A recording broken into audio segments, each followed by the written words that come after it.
everybody. This is your boy John, and with me, as always, is Matt. What's going on? And so today's episode is now going to be about the Xenomorph, or really the alien. So it's the second part to our Alien versus, well, I guess really the Alien and Predator series that we're doing. And really, we're going to be going over just kind of like the first episode that we just did. Really going over the origin, going over the different, I would say like subcategories of the alien itself. Some of the appearances and stuff like that, and then like kind of the media and some of the dislikes and likes about the the character itself, and maybe like some of the other games that you might see it in different media as well.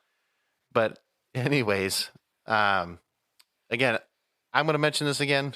I will say that Alien, I really haven't like watched as much as Predator. Like, of course, I've watched like Predator, but Alien, I haven't really seen as much. I mean, I remember like, certain scenes from like the very first one where it's like Sigourney Weaver, like that famous, kind of scene. Yeah. With like we'll talk about it, but like the chest burster, like coming out of the person's chest and like it goes, it screams and like, freaks everyone out in that room. But that was actually pretty good, John. like, that would have, like, but, again, I mean, Matt definitely knows, I'm going to say probably significantly more about this than I would. But I mean, again, I will, of course, add my little commentary to it. But realistically, he is the SME on this. I will, of course, kind of jump in here and there, kind of like be like you guys listening in and kind of like making sure I know what's going on. And hopefully you guys will too, because I'm not a, big sci-fi and like when it comes to this kind of category, like there's certain things I can watch, but me personally, this is a little far-fetched for me. Yeah, I mean, growing up, what I did, I mean, my first experience seeing, aliens was watching this movie, and at the time, like, I didn't know this was a sequel, you know what I mean? Like, which is kind of funny when you think about it, because, the first movie is Alien, and the second movie, they added an S to it. Yeah, so they just made it plural. It's like, you know what I mean? Yeah. It's Alien, Aliens. I mean, yeah, the first movie only had one singular alien in it, and the second movie had aliens in it, so it makes sense. But it's not very imaginative. No, I mean it's like the writers were like, you know what? This is the title, Alien, Aliens. Oh, that's what it's about. Okay, and then of course it's like the total different like perspective on like what an alien is supposed to look like. It has nothing to do with what we would normally think of, like, let's say Martians or something like that kind of like alien. No, this, like, when we talk about the appearance, it's not even remotely close to what we would even think about, looking at like an alien itself or something like that. But, and we're not going to get into some of the actual themes of the character design that the actual creators we're actually talking about. Yeah, that one is... You can read between the lines, I think, with a lot of these, different variations of alien life cycles with what's going on. But yeah, there's very, I would say, sexual themology with what's going on with the alien life form. Yeah, and I will say that when Matt told me about that, I was like, these guys, when they created this, they were out of their right mind. Like, to kind of gross, yes. Yeah. Anyways, so John, what exactly is a xenomorph? Well, it's an extraterrestrial, as we all know, right? And it's definitely not a character. Right. So yeah, like the last episode, Predator is not. It doesn't explain a character. It's a race or a species. Right. And this is the same, kind of thing. A xenomorph, or the alien, isn't a character, it's a species. Right. And so when we're, going about this, it's making sure you guys understand, like, it's not just like a character in a story. It's more like, okay, we're talking about a whole, race of species, and like what they, like the origin of them, and making sure you understand, like, it's not just one, it's now multiple. And so with the aliens, they're not. They're actually. They're not sapient toolmakers. Actually, what is sapient? Like I don't like. They're not like sentient beings like that Oh, are okay. So like they're not you and smart. I. They're not like like tool makers. They're not like technological like Okay. civilization. So yeah, they're not as advanced, I guess, as like let's say the predator would be in that regard. But Correct. Correct. um, so really, it's more they're more like it'd be like cavemen in a sense, where like they're primal. They're using like I would certain. say more animalistic. Like they're more. I guess if you were to say like maybe dinosaurs, like Okay. more Yeah. like that. Like they're more primal and predatory creatures. Well, then that's where I would have thought like predator would have been like okay, if that's really the case, so then predators are more like the cavemen in some aspects where they advance in time, where these guys are just like, okay, we're the dinosaurs, we don't really know what we're doing, and we're kind of you know evolving as we go, but not really like advancing in the technology that they have. Yeah, I mean, Predator, yes, they have. I mean, Predator has technology, and they definitely can. They have ships. They definitely have. So I don't. I think they're a little bit more advanced than the cavemen are. So Well, they do have a. I mean, I was just saying as like an example, not like so much Yeah, yeah. that they're like that Um, primal that they don't advance, but I think for Xenomorphs, they're more preservation and propagation of their own species, and it's like kind of any means necessary. yeah. So I mean, they're basically just trying to survive, and they're trying to reproduce their species as a whole instead of just like And they have no problem with eliminating everything in their path right. without remorse or anything. Like They don't care. They're it's just like completely primal. right. So again, they're just trying to reproduce. They're trying to survive. They're just trying to be that species. Like they're trying to just Yeah. make sure they're still around. But um, I mean, it's interesting about them that they're it kind of like looking at this a little bit more, but like the parasite. They just like infect people, and they just basically like we were just talking about like reproducing. Like it's more like insects. It's like if you look at the ants, right? So, they have like the workers, they have like certain kind of categories of like the different ants, but of course the ultimate is like the queen. Right. They want to protect it, but like these guys, you know, it's kind of similar to that, and then like they, they basically like intermingle with each other, so it's like incest with the queen, really. So like they all, Well, kind of like keep going. the queen is independently lays her own eggs. Like the other aliens don't necessarily impregnate the queen. Well, no, no, The queen independently lays the eggs, well, which yes, is interesting in itself. right. I mean, and these guys are just more like, okay, we're gonna find you a host, and then we're gonna keep going with the natural cycle of like how we can reproduce and do with all that stuff. Right.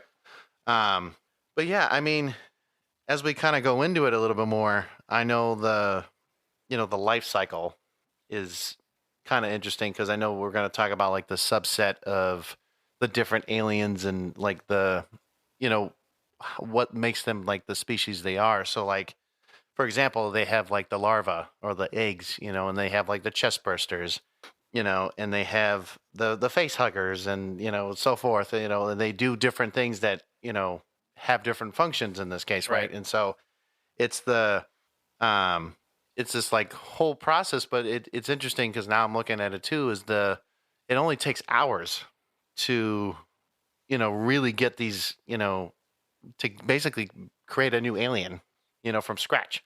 So it's crazy that let's say within a day you can have a full on alien, but then of course you need to have like the face hugger, and you need to have the chest burster, you need to have the egg, and like there's so much that goes involved into it, but it only takes a matter of hours to like Right. literally recreate another alien species. So it's weird because like realistically it's like a human baby, right? It takes 9 months. Like this is saying, oh, okay, in one day, boom, there we go, we're good now. Let's keep making the process from Yeah. happening and whatnot. Yeah. So yeah, I don't know. It's really weird And it's weird because this actually goes over, how aliens are really made. They don't really go over that in Predator. They don't really like talk about Yeah, how they make. they're You know not what I really mean? talking about how they're. I'm assuming they're born, but we don't. We don't know. We don't know that. We But don't I know. mean, that's why we'd want to have a movie. But Yeah. So yeah, I guess just going over their general appearance. I will say it depends too for this the host that the face hugger does actually implant in.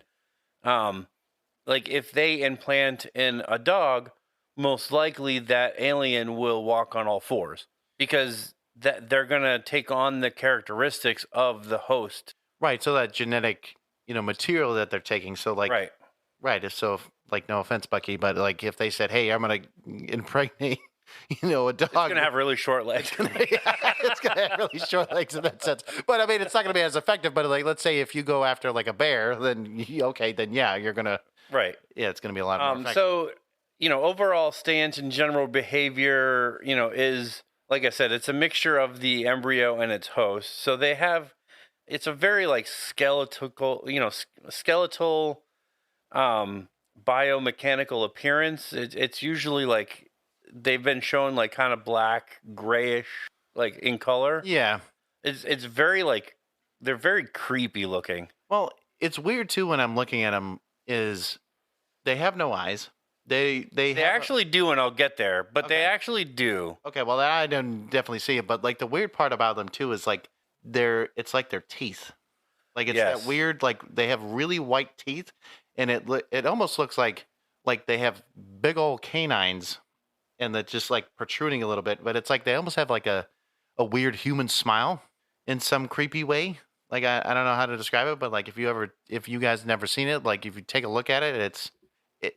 I mean, personally, a predator is more scary, but I mean, if you saw that and you saw it smile, like it's still creepy as hell. Yeah, I don't know. I mean, watching, aliens, if I saw, a few hundred of these crawling all over the place coming at me, these things would creep me the heck out. Oh yeah, no, I Yeah. mean, I wouldn't be anywhere near this by any means. So, yeah, they're usually, like black, gray, they can be like a bluish bronze in color.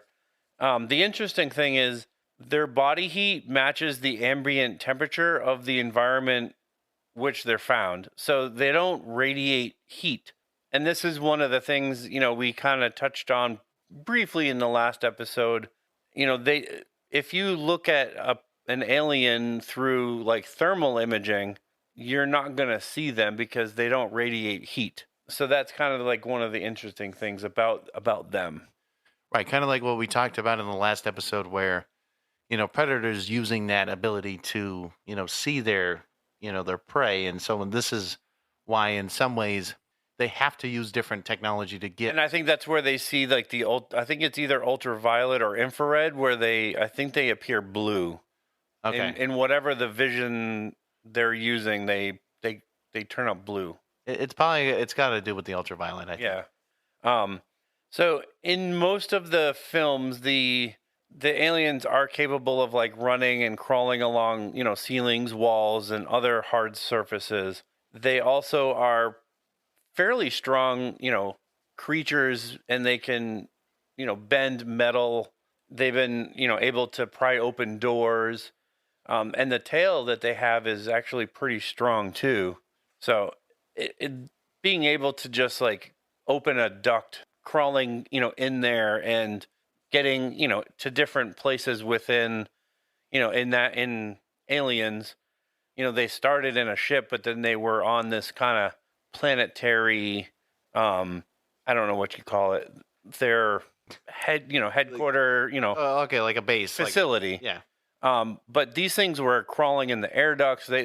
They were getting from one side to the other, and it's not like they were just like walking around, out in the open. Like these things were snatching people from out of literally nowhere.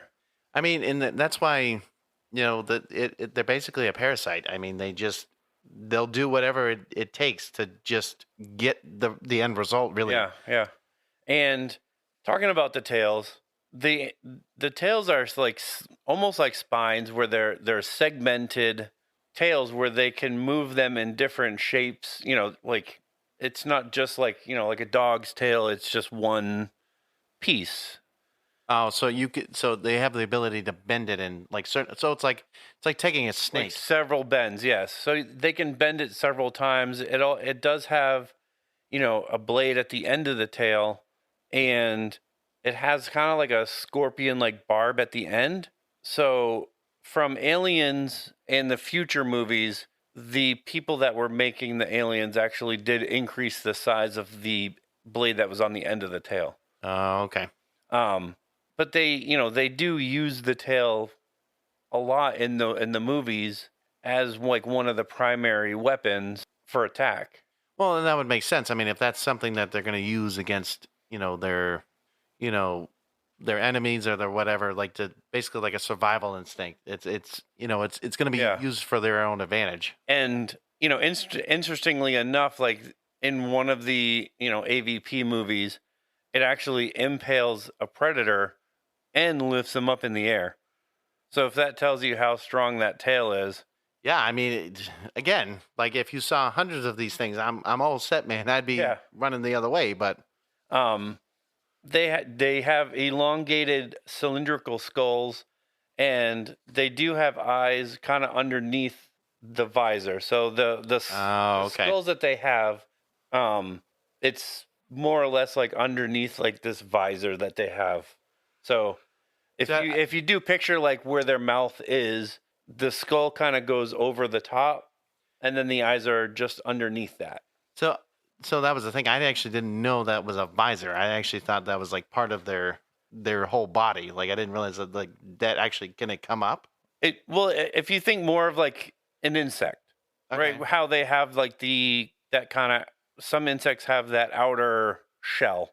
That's what I would assume. So if you were to pull it off, like you would kind of pull off the skin. Oof. You know what I mean? So it is part of them. Okay. It's not like, they're wearing a space helmet.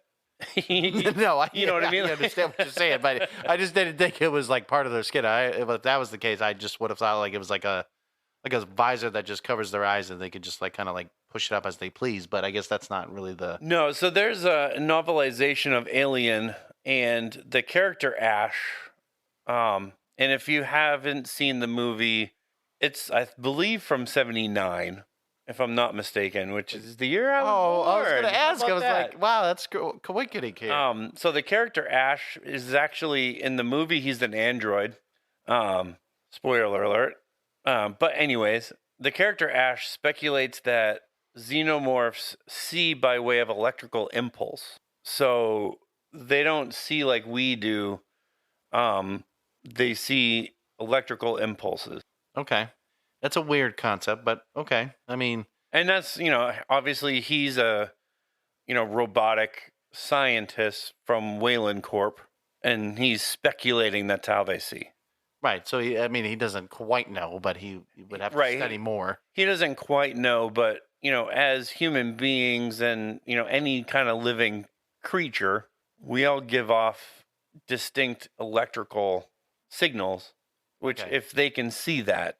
So it's kind of like with the Predator, I guess in some ways like using echolocation, to kind of like determine like where that, that prey or really like where their, enemy is or whatever the case is, but like kind of giving off that same like sound frequency, but in this case more electrical, kind of frequencies in a sense where it just says, oh, okay, well now I can see that there's something right there instead of just like, there's nothing. So it wouldn't necessarily see your physical form, but it would see that something's there.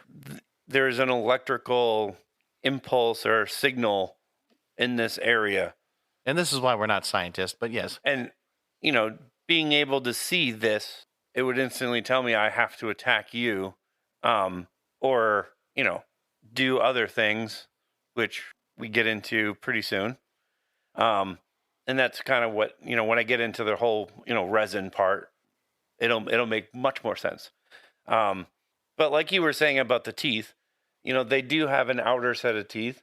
But what's interesting is they actually have an inner set of jaws that actually protrude out. And it's actually powerful enough to smash through bone and metal. And that's why I don't really want to be near one, because I'd be like, I'm good. And then I'm not mistaken too. Like when they open their mouth, a little tiny version And of that's himself. well, that's the inner set of Yeah, teeth. it's like Yeah. basically you take them and then you just like add this like little guy that comes right out of their mouth, and that's basically what it is coming after you. And that's what I mean. That's why I was like, it is creepy. It's basically like an inner set of jaws, and again, they use that as a weapon, and they literally can. It's more of like it darts right out, and it can literally pierce bone and metal. It almost looks like it's like if they could like it. I don't even know how to describe it. It really just looks like a tongue, or like our version of a tongue, but just like a mini alien in their mouth. Yeah, An extra set of yeah, jaws coming right at you. Like yeah. that's the best really. It's way to really describe it. creepy looking. So the last few things, we if there's one thing that we all know about, the xenomorphs, it's their blood. And their blood is basically an acid that can corrode pretty much almost anything on contact. It's a dull, like yellow color, and inside their bodies, it seems to be contained. Like it doesn't affect them in the way, like when it comes out, like it will, like in the ship, it literally melted through every floor, and they had to like chase this blood dripping to literally contain it, because it was good. It was like literally they were afraid it was going to melt through the hull. Right, and basically, if they're in outer space, and yeah, there you go. There you go, and they would get sucked out sucked out into outer space. That sucks. I mean, Yeah, and that's the thing with their blood is like, it's kind of pressurized inside their bodies, and it doesn't seem to bother them unless it comes out.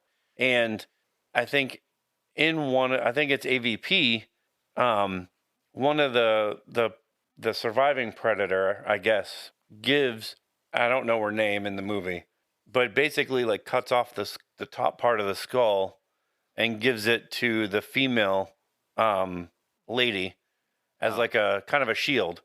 Okay. And he was showing her, because obviously he, again, like we said, he doesn't speak English, so he was showing her, like, he cut off a part of the tail and put the blood on the skull, and was showing her like the blood doesn't corrode the skull. So she okay. can, she fashioned like this, kind of blade on a pole, kind of a weapon. Okay. So she can kind of use this skull to block any potential, acid blood. So, just so I'm clear, a predator showed a human all this information. Right, because I think what had happened was, in the movie, she had proven herself as a warrior. And I think like he was like, okay, I will, instead of killing you, you've proven yourself to be one of us. like, you've proven yourself in battle, so we will, I will, help you survive instead of killing you, because you're, a challenge to me. That's kind of weird, but yeah. But that's why, he was showing, fashioned the weapon, because the weapon that she had was actually the tip of the tail. Okay. Yep. And the skull of the alien head. Interesting. So, aliens can also produce a thick, strong resin that they use to build their hives and cocoon victims. They also use it to, kind of make the walls of the hives as camouflage. So when you watch Aliens, you'll kind of see there's a part of that building that starts to look very different. And it's because like that resin that they produce, basically they've formed it and made it like different looking. Well, yeah, I mean, it's more of like a countermeasure, really. I mean, it's more like it allows them to, it gives them places to hide, because it's actually a dark color like them. Well, I mean, yeah, but I was going to say, like, during the daytime, I mean, it probably would be obvious to know, like, that's not really a good camouflage point. But, like, if it's dark, absolutely. It's probably going to be, like, one of the best things you can hide in.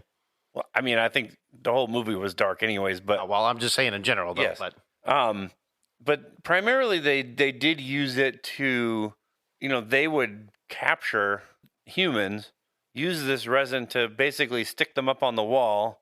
They would, use the face huggers, and the face huggers would attach to the humans that were stuck to the wall, and the humans would basically sit there as human cocoons while the chest bursters would, the embryos would grow inside of them, right.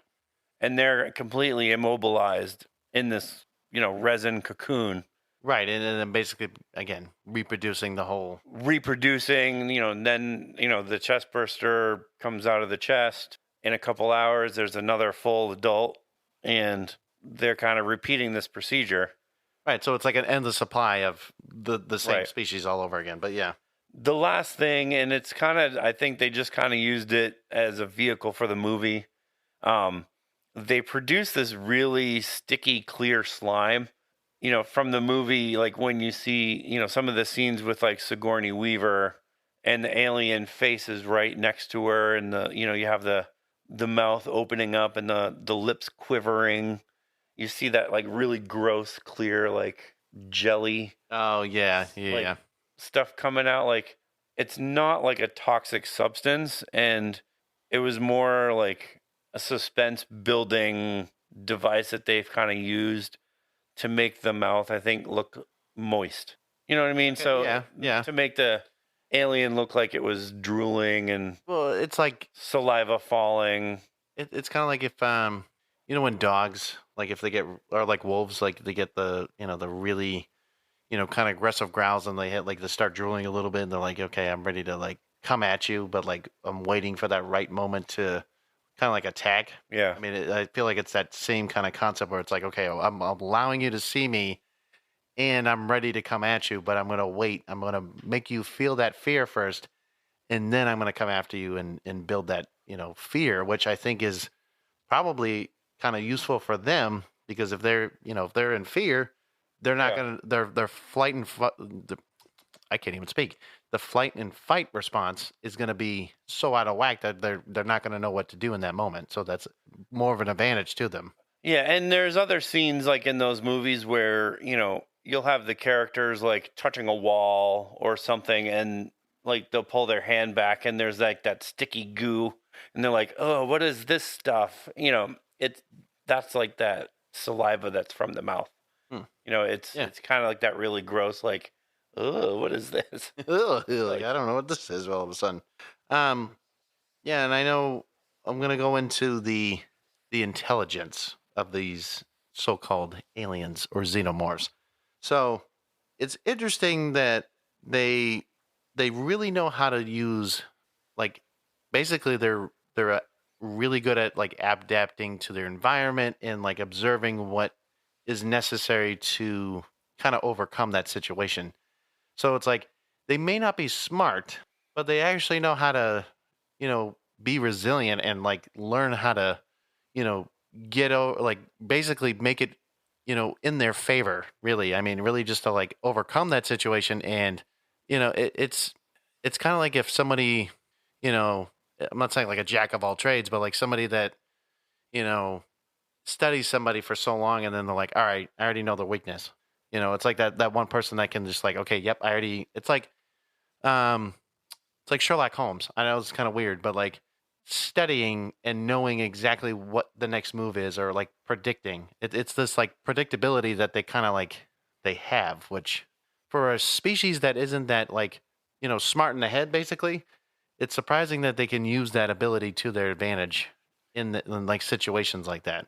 yeah, and I think it's very, observational in the way that they learn, and the way that they can problem solve it. It'd be like being stuck in a room, and then you see somebody, enter the room, they grab something, and then they leave the room, and you're like, how did they just leave the room? I've been stuck in here for hours.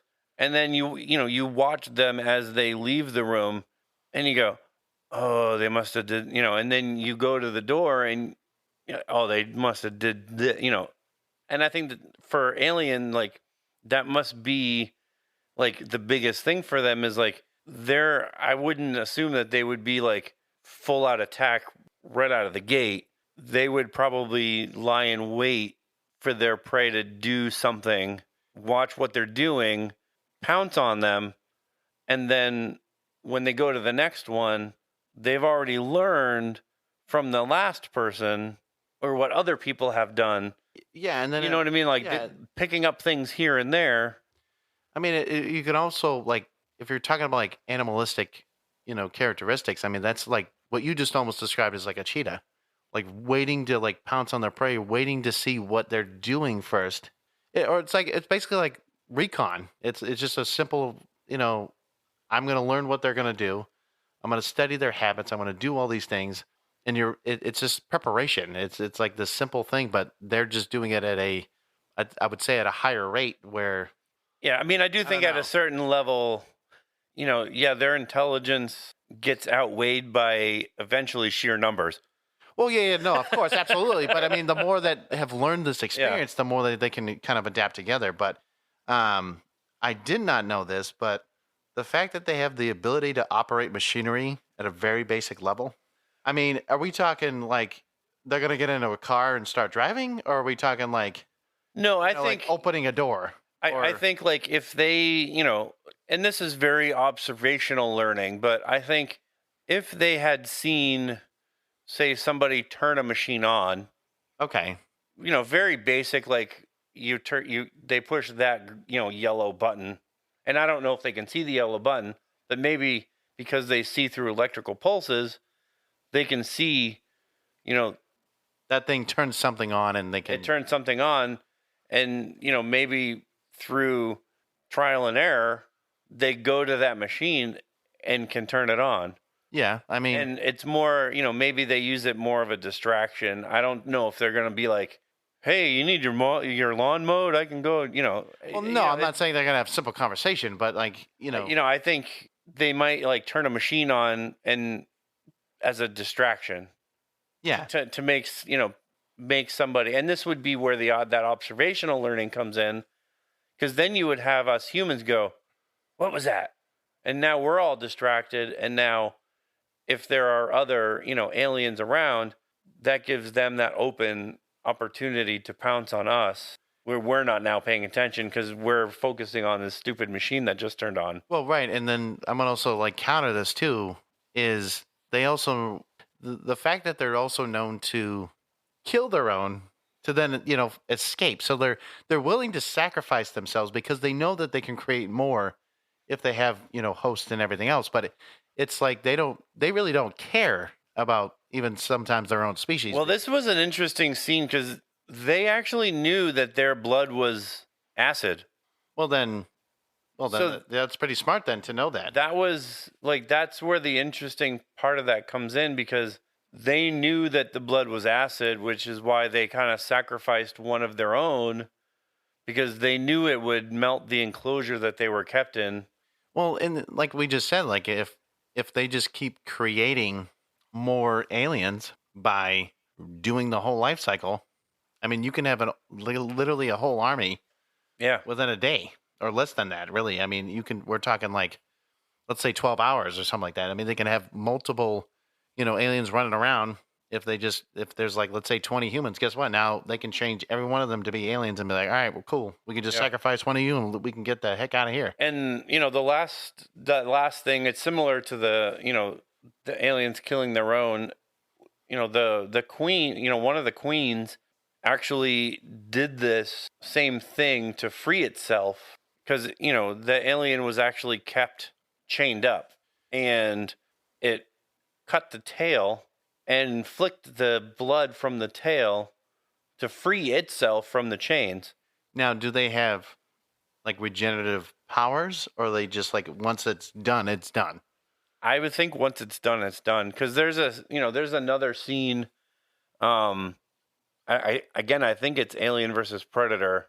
The Predator has like a netting that I think it's not quite electrified, but it can't be acid because they're impervious to it. But it has like some electrical or heat. But once it gets on you, it basically melts through your skin. So it's a countermeasure, really. So the predator throws one of these onto one of the aliens, and it makes like a crisscross pattern on its skull. Oh, okay. Yep. Of course, because the alien has acid blood, Yeah. it melts through the netting and cuts off. But this alien, I believe, is forever known as Scar, if I'm not mistaken. I wonder why the writers wrote that in. All right, so let's get into the life cycle, shall we? So the aliens, like we said, they have a system that's ruled by a queen, and the life cycle comprises of several stages. So they do start their the life cycle as an egg, which hatches a parasite, kind of larval form known as a face hugger, which attaches itself to a living host to its face, which is suggested in its name, John. I mean, we don't have to go any further than that, but yes. The face hugger, and I'll say this, impregnates the host with an embryo known as a chest burster. It's very original, I know. Well, I mean, and then really, if you haven't seen it, I wouldn't say you need to see the whole entire thing, but if you do see that one famous scene with Sigourney Weaver and the rest of the crew, yeah, it's a very famous scene where the chest burster literally comes out of someone's stomach and goes just starts screaming and everything, and then you're like, and they all start freaking out. So it's quite disturbing. Yeah, so after a period of gestation, it does violently erupt from the chest, and it does result in the death of the host. And when the chest burster, does come out, it matures in a matter of hours. It does shed its skin, and it takes on different attributes as it gets into that mature phase. So like we've already mentioned, it if it again if the host is a dog, it's going to have some physical attributes as a dog. It's going to walk on all fours. It's it's going to look a little bit different than it would if it gone into a human. Right. Or like in Alien versus Predator, there was a predator that got the face hugger and it implanted the embryo, and we had the pred alien. So it had both alien with predator characteristics, and it had the mandible, of a predator. Honestly, it was a weird looking thing. I was going to say I would love to see it, but it was a weird looking thing. All right, so we have queens. They're significantly larger. From what I could gather from information, they're about 15 feet tall. Okay, so let's try this again. If a predator is about, let's say, 7 foot to 8 feet, okay, we're adding another 7, 8 more feet onto that, and it's like they're big. Yeah. No, no, man. I mean, I'm looking at where we're recording right now. I mean, I can only it's going through the second floor. Yeah. Yeah. And their body structure is also different because they have 2 pairs of arms. There's a large set and a small set. Sorry. So they do have 2 pairs of arms.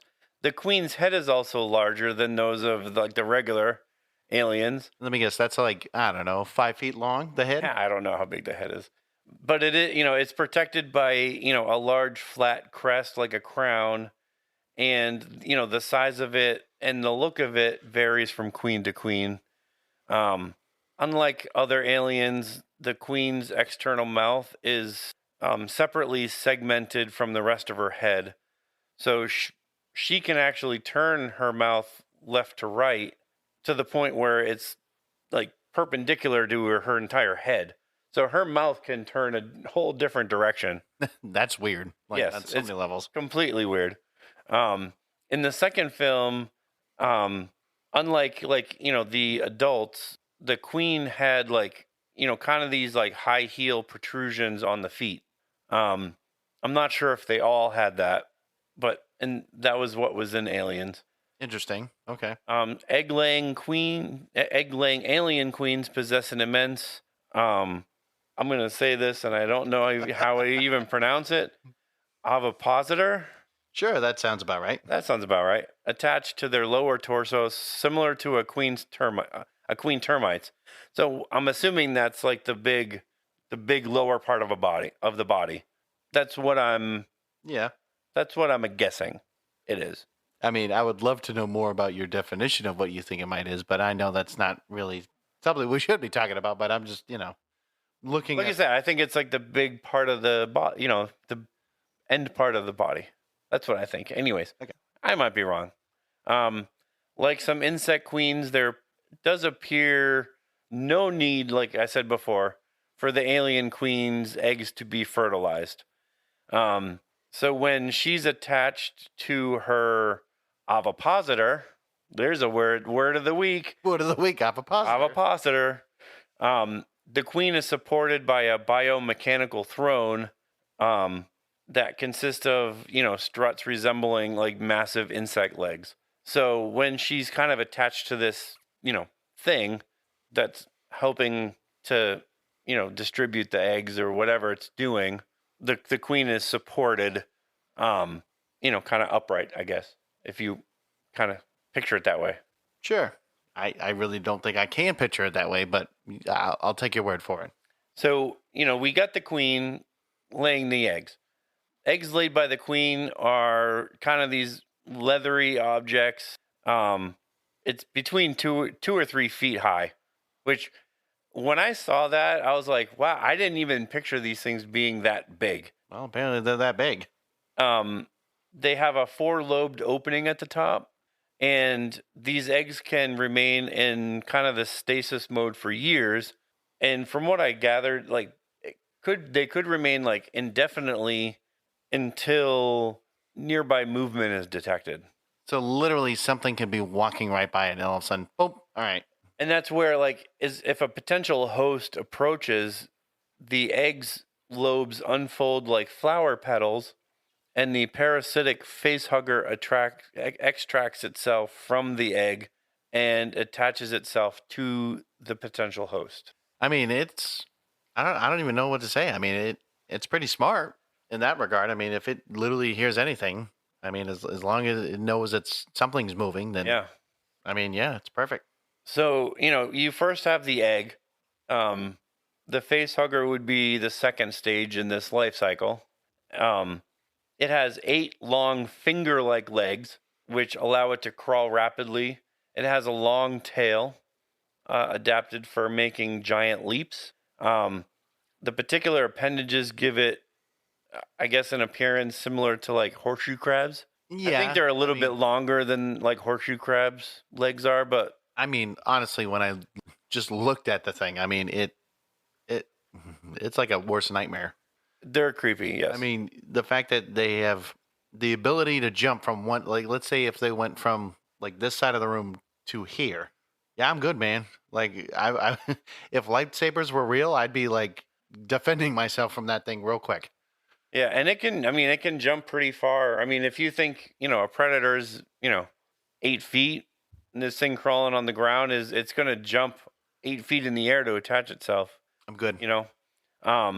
So the only purpose for a facehugger is to make contact with, obviously, the host, the person's mouth and face. And what it basically does is it grips a person's face with its legs. It starts to wrap its tail around the person's neck. And then upon making contact, it administers a paralytic, basically to render the host, immobile and unconscious. And from what I understood in the reading, which is the whole extra level, there's another part of the facehugger that goes into the mouth, down into the throat, into the chest area, that actually implants the embryo. Yeah, no, that just there's so many things wrong with that. Like, I can't even start with one, but that is wrong. This is why I said a lot of what Matt and I are talking about it is bad, man. Like, So the whole thing about the facehugger is like once it attaches, it actually does start, like, it starts breathing for the host. The whole idea is it needs to keep the host alive. right, absolutely. And The face hugger also has acid blood. So if you try to cut it off, the acid blood is literally going to burn a hole in the person you're cutting it off of. Not to mention, every time you try to touch it or move it, the neck around the throat is getting tighter and tighter and tighter.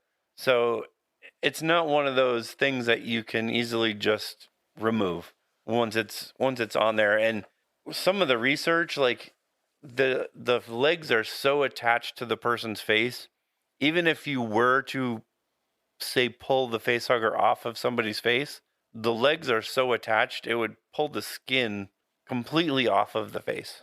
At that point, it almost would feel like you're also just like taking the head off of the host, because if it's that strong and it had that much of a grip.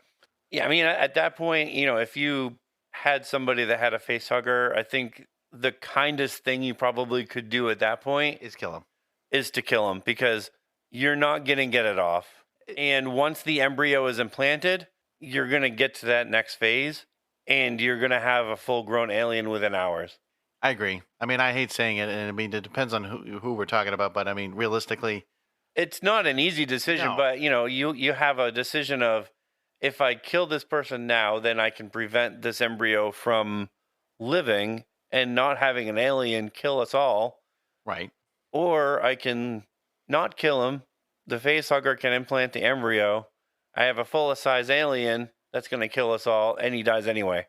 Right. So, I mean, I agree with you. I mean, if that's the case, then sorry, bud, you're dead. So once the embryo is implanted, the face hugger will remain attached until the embryo is implanted, and once that happens, it basically detaches, it crawls away and dies. It's kind of mission successful. It has no other purpose. It dies. Well, it's almost like you look at a bee, right? It's like it uses its stingers once. Well, all right, it's done. Like, that's it. I mean, it's the truth. I mean, that's kind of the it has no other purpose other than implanting the embryo. Once it implants that embryo, it dies. It has no other purpose. And when the victim, unfortunately, wakes up, he has no idea what had occurred.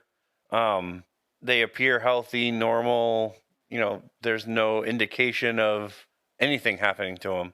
So there's generally, like in Alien, that pretty famous scene, like they do a whole medical checkup and he passes. Right, and no one knew. And nobody knows. Until all of a sudden you just see this thing until he starts eating, and then he's like starting to, feel something and like moving around, and yeah.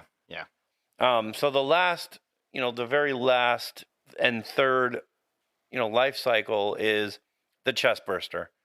So after the face hugger dies and the embryo is implanted, the host will show, no negative symptoms. They'll have some kind of degree of amnesia.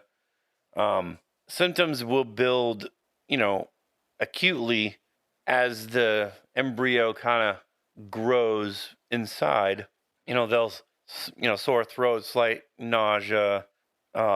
It's usually like somewhere between that 1 hour to 24 hours. And the embryo, the chest burster at one point will violently emerge from the person's chest, which obviously we see in several movies. It's not a pretty scene. No, and it's so, like I said, it is so disturbing that it's like, I'm going to just say this, if like you are like just a lightweight when it comes to like watching blood and stuff like that, especially if like you were eating dinner or something like that, I wouldn't advise to eat dinner and then watch this movie while you're doing it. Yeah, and what's interesting is, like, over the years they actually did change the way that it looks. Where I believe the very first iteration of the chest burster had more of like kind of a tail and little arms, and I think later on they actually gave it legs and more of like a creature, like alien looking. Sorry. They gave it more of an alien looking feature than what was originally created, which was kind of cool. Yeah, I mean, because it looked more like a worm when it first came out, and it's like I mean, kind of slithering away. And I think the newer versions actually had it had more of a creature.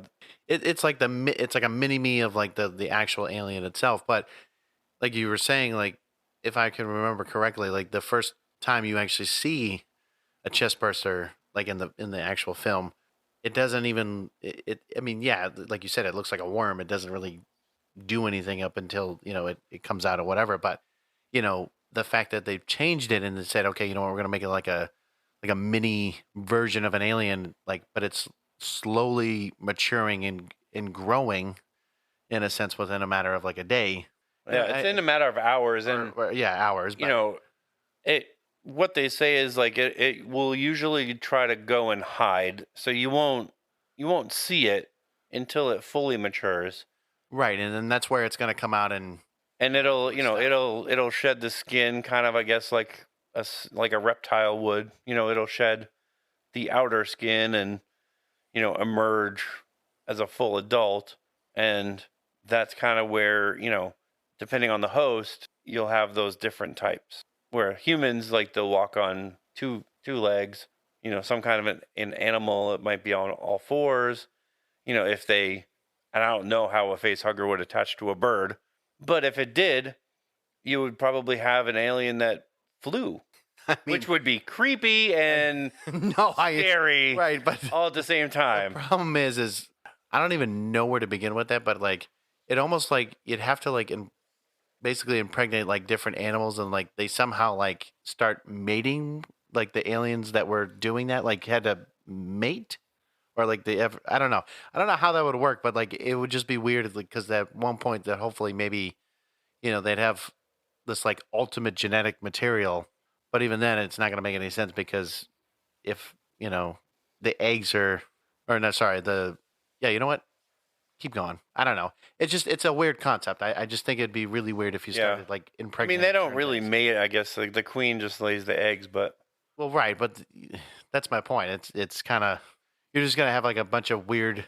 misfits of different aliens just with different attributes that are just so bizarre. Like you said, like a bird, like, or an eagle or something like or a rhino. Like, no, that'd be weird. I mean, you never know, right? But typically, when you see the the Alien or Aliens movies, they took over an entire colony, so you had hundreds of these aliens, and when you see them crawling in like the air ducts, I mean, they literally look like ants. I mean, they're bigger than ants, but that similar analogy works because they're literally crawling on each other, crawling all over the place, and it's creepy as heck. And I cannot imagine, like, we need to look up there to see if that's where they are, and you peek your head in in the air duct, and you literally see like a few hundred of these aliens crawling, like, as fast as they can crawl, all over each other towards you. Nope, no thanks. See ya. Goodbye. It's more like a few grenades and I run away, or just like, all right, we need a nuclear bomb at this one location. Yeah. Like, I wouldn't want to be around them, but yeah. Yeah, they're definitely creepy. And the chest burster, obviously, the very fourth part of that life cycle is, the adult alien, which we've already talked about. So that's, the complete life cycle, and that goes back to the queen, and they just keep repeating that cycle. And AVP, it was more, the predator actually set up a system where it would lure humans in. And I mean, back in the Mayan days, people would actually sacrifice themselves so that the predators could have that hunt. And that was like the whole thing with Alien versus Predator. Humans would give up themselves so that they could be basically impregnated by these aliens, so that predators could have this rite of passage. So they would send the unblooded to this place. So weird. I mean, like, that's like, it's like almost they worship the predators like gods. Well, but yeah, but I was gonna say it's like it's like almost for them, like they're worshiping the whole concept of reincarnation. Like they're just like, okay, you know what? Yes, I'm a human. I'm going to sacrifice myself, and now I'm going to be an alien, and then and it's just like this vicious cycle of like, And I think that that's probably where it went bad. Is they probably sent a couple of unblooded to do that, and they probably failed miserably. yeah, exactly. And the aliens probably like took over, and now it's kind of dormant. And we have the start of Alien versus Predator, where we have a bunch of humans coming in, and we have all these eggs. Because now they grab the weapons from the predators that were killed off. Okay. Yeah. And it starts that cycle of the eggs going down on those platforms, which the people would lay on, and once they laid on the platforms, the face huggers would come out and go on their faces and start the cycle, which the people in that movie started the whole cycle all over again. So they just create their own chaos. That's literally what it is. They don't learn from their mistakes. They just say, you know what, we're just going to keep doing it. We're just going to keep letting this happen and keep, creating this vicious cycle. And, we're just whatever, just let them kill each other. Let them do whatever. I mean, a flamethrower works just as well, too. But yeah. So some of the movies, we'll go through them. Aliens.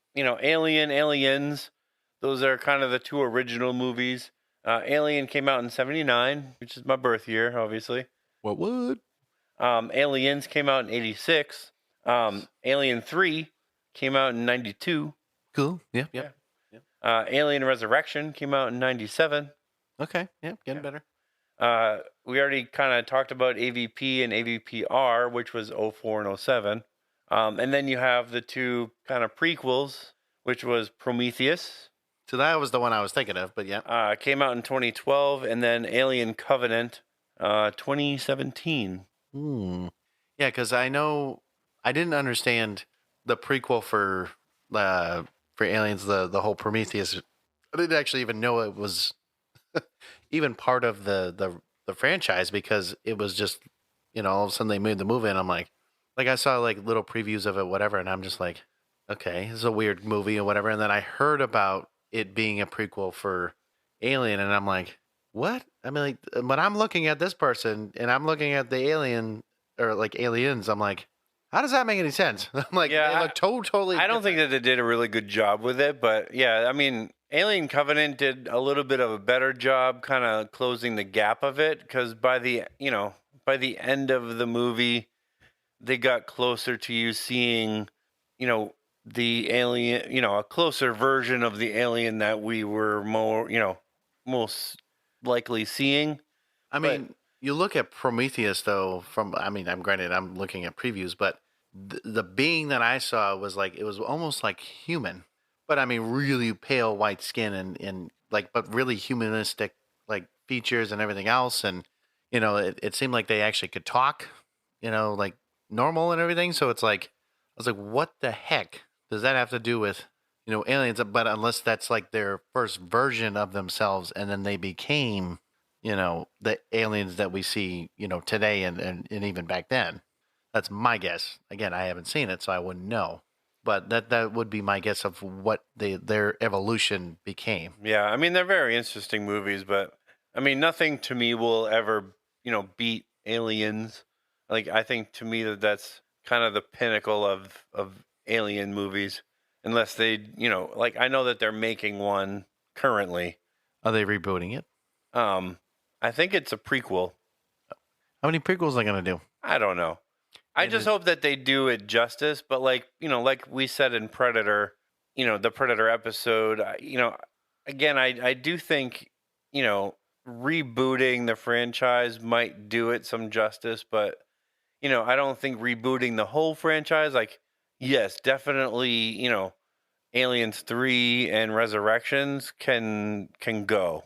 Like, those movies can just go. Like, they can go. But I keep telling you that if it really is going to depend on how Disney's going to do it, as well as who's going to be directing these movies. And yes, I totally get that. And yes, they are making one, and like I said, I hope that it's going to be a good movie, but Key word is hope in the situation, but yeah. who at this point, who knows until until it actually comes out, we don't know. No, of course we're not going to know, and I know we're not going to know like the rating of the movies or anything like that. But I mean, if these movies were rated R, then they probably should just continue that way instead of making it kid friendly, because these are not kid friendly movies to begin with. So, I understand Disney wants to keep buying out certain things, but like, you really need to put a line between what is kid friendly and what is not. Because if they keep buying other, movie production studios or like companies and things of that nature, like, or just simple companies in general that are known to have, explicit content, Disney's going to have to make sure, like, hey, guess what? We're kid friendly, but we do offer, these things as well. And so we shouldn't, advise you to basically have your kids watch this, because that's not something they should be watching at that age. But again, I know it really just depends on how they do it. It really depends. I mean, that's it. That's what we got for you for this episode. One of the things that we do strive for on this podcast is excellence. And, one of the, important things that we need in order to be the best that we can be is your feedback. So, in the description of every episode, we have a Linktree link that has our social media links. It has our website. It also has, links to everywhere our podcast is posted. So, why do I mention that? Because we want you guys to reach out to us. We want you guys to give us feedback. Those of you who have listened to every episode, or maybe you've only listened to 7 episodes, you might be listening and going, man, I really wish they would talk about blank. Send us that thought. We really do want to know, like, what you're thinking of, because we may do that as an episode. We want your feedback, whether it's good or bad. Hopefully it's appropriate, but we really do want that feedback, because we can't grow unless we know what we're doing wrong or good. So click on the link tree, send us a message, give us some feedback, and we'll see you next week. And as always, stay geeky.